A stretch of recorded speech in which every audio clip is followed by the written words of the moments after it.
Profesor Carlos, muy buenas noches. En atención a la orientación que se me impartió el día 15 de marzo, de manera muy respetuosa me permito realizar la exposición sobre el tema denominado Ciencias Auxiliares de la Archivística, la cual realizo para poder subir mis notas teniendo en cuenta que no pude presentar la evaluación del día viernes porque se me presentó un problema pues médico con mi hija, como yo le comenté por medio del correo.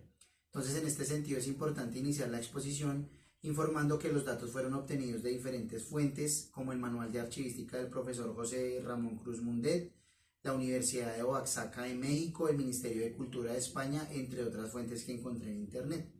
Ya específicamente sobre las ciencias auxiliares de la archivística, es pertinente iniciar la exposición, señalando que la archivística es una ciencia que constituye en sí misma un conjunto de conocimientos y de métodos específicos originales que obtiene para el logro de sus fines, es decir, que no han sido tomados de otras ciencias o de otras disciplinas.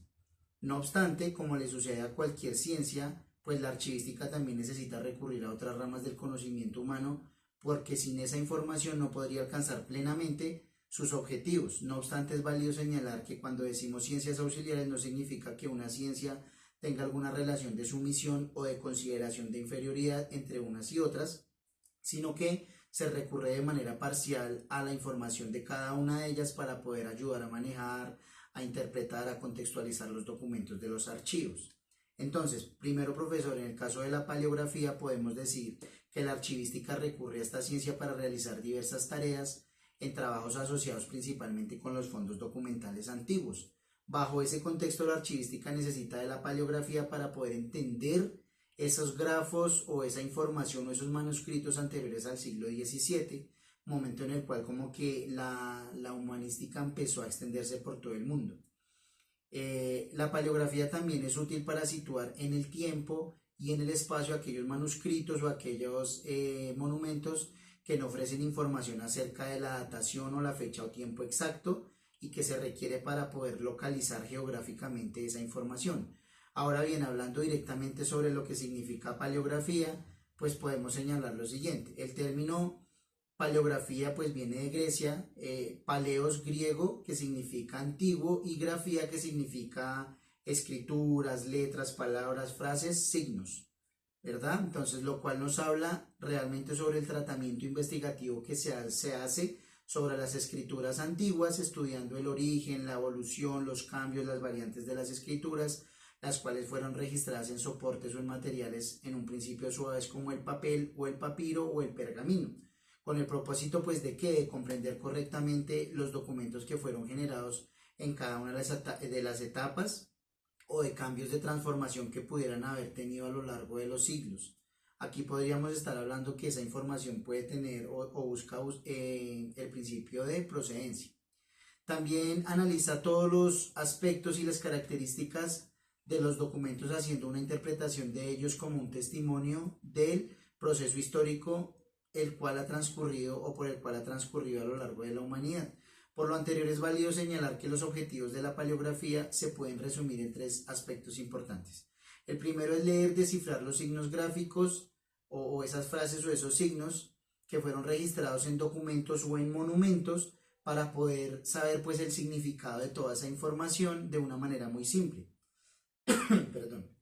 La segunda es hacer un examen sistemático de las escrituras y de los monumentos para tratar de situarlas o de datarlas en el tiempo y en el espacio en que fueron originadas. Poder decidir la época en que esas caracteres o esa información tuvieron un uso, el lugar, la extensión, el género de la lectura, los centros poblados y las personas que lo utilizaron y para qué se destinaban esa información.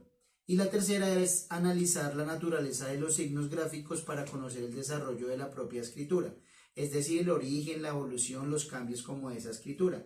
Como una nota especial, profesor, tenemos que en 1681 a 1708 Jean Malibon publicó el primer tratado de paleografía donde se resolvió una polémica sobre la autenticidad también de unos documentos merovingios, para lo cual desarrolló una metodología sobre las escrituras, pues a saber que la lectura, la transcripción, la datación, la clasificación de esa información.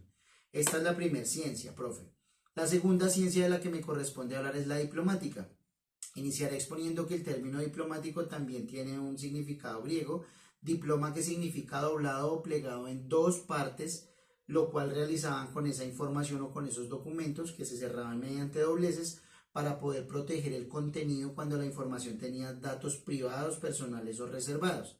Entonces, la diplomática es una disciplina que evalúa la forma metodológica del documento en todo su conjunto, pero especialmente en su forma, en la génesis, cómo lo elaboraron, la evolución, la conservación, con el propósito de investigar la autenticidad también de ese documento y determinar el valor de si era verdadero o falso y establecer su valor como una fuente histórica válida de información.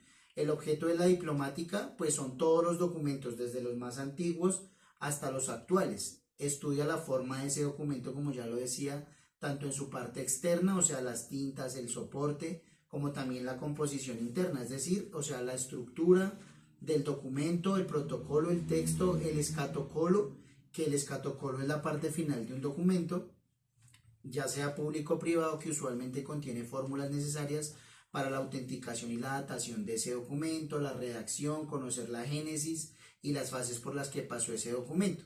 Entonces, en sus inicios la diplomática tenía como función determinar la autenticidad o falsedad de esos documentos, principalmente medievales, verificando la estructura de los mismos, la organización de las instituciones que los produjeron, pero no fue sino hasta el siglo XVII que la diplomática surge como una ciencia auxiliar de la historia, momento cuando llega a considerarse como un instrumento jurídico probatorio valioso, una fuente para el conocimiento histórico de la humanidad.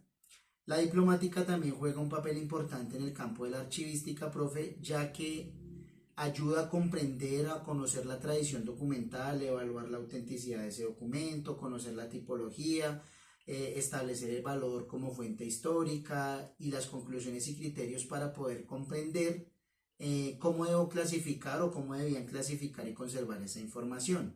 La paleografía y la diplomática pues son muy anteriores a su reconocimiento como un campo del saber humano. La lectura de los documentos escritos con grafías ya abandonadas, la crítica de aquellos con sospechas de falsedad exigían pues de unas habilidades que se desarrollaron de forma de práctica antes de ser sistematizadas. El primer paso importante lo dio Lorenzo Valla, o Valla, humanista florentino, quien más o menos en 1440 y por encargo de Alfonso el Magnánimo demostró en un tratado la falsedad de un documento según el cual el emperador Constantino pues le había donado al Papa todo el Estado del Vaticano, entonces él demostró la falsedad. La otra ciencia es la cronología, que pues realmente también tiene un origen griego. El término proviene del griego cronos, que es tiempo, y logos, que es tratado, y es una disciplina que estudia en la medida del tiempo. No obstante, hay que distinguir entre la cronología matemática y la cronología técnica, pues en esta es que se basa o se fundamenta la archivística, ya que permite situar los acontecimientos en el tiempo de ese desarrollo histórico de la humanidad, ¿cierto? O sea, ayuda a identificar las fechas correspondientes de los documentos antiguos, especialmente los medievales. La cronología o cronografía, como también se conoce, da las pautas para poder traducir cualquier tipo de datación al cómputo actual, con el fin de situar como esos documentos correctamente en el tiempo.